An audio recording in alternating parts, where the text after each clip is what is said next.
เอาเป็ด3 ตัวยังตามมาเลยค่ะทุกคน ยังอยู่นะคะ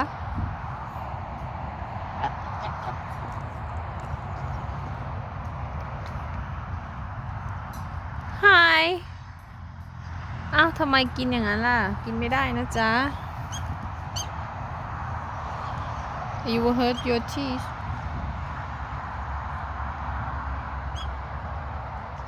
ตัวหนึ่งอยู่ตรงนั้นนะคะทุกคน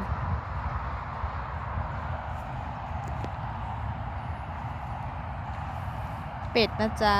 เป็ดขาว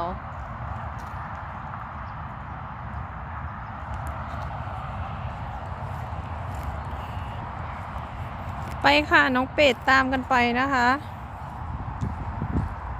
มิเลียไปแล้วค่ะนู่นอยู่ตรงนู่นมีสนามเด็กเล่นด้วยนะคะข้างนอกทุกคน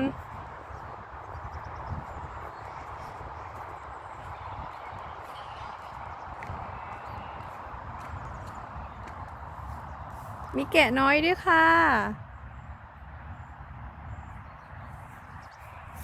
นี่ทำไมตาน่ารักจัง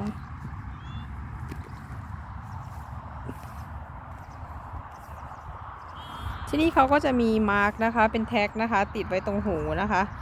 ไม่ใช่ตุ้มหูนะคะทุกคน ดูเหมือนใส่ต่างหูเลยอะ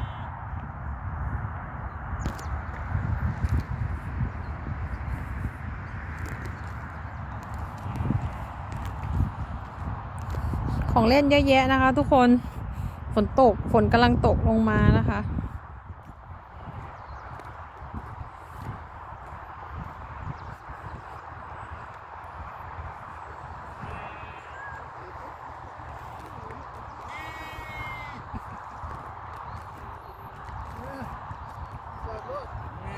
Follow you all the way down here. Come on, go back.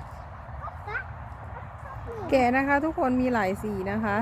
สีขาวสีน้ำตาลสีดำอันนี้เป็นตัวเล็กนี่ค่ะที่ใส่ที่หูนะคะเป็นแท็กนะคะทุกคน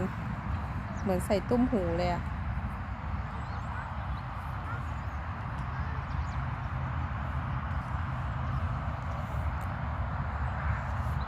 เดี๋ยวเจอกันนะบาย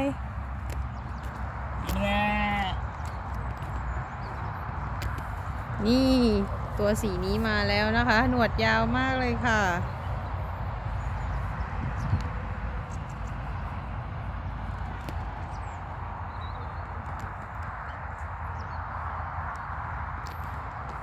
ยังตามมานะคะเป็ด2 ตัวยังตามเรามา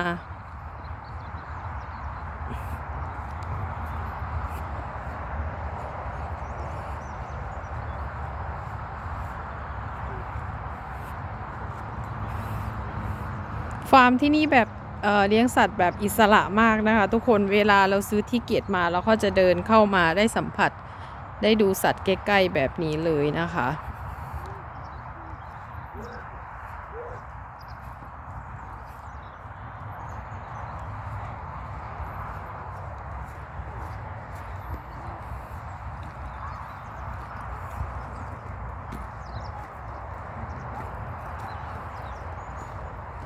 กำแพงที่นี่ก็จะต่างกับไทยนะคะทุกคนจะเป็นแบบนี้นะคะนี่ค่ะก็จะกั้นนะคะกั้นแบบแบ่งเขตกันนะคะทุกคนอันนี้ก็จะเป็นของอีกเจ้าของหนึ่งประมาณแบบนี้ค่ะแล้วก็อีกฝั่งหนึ่งเนี่ยจะกั้นเป็นแบบนี้นะคะจะใช้แบบหินหลายๆชิ้นวางแบบนี้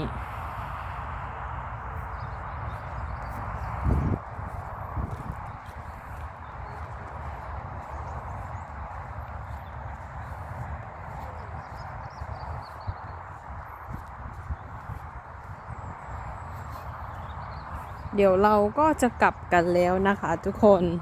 จะพามิเลียไปเล่นของเล่นนะคะ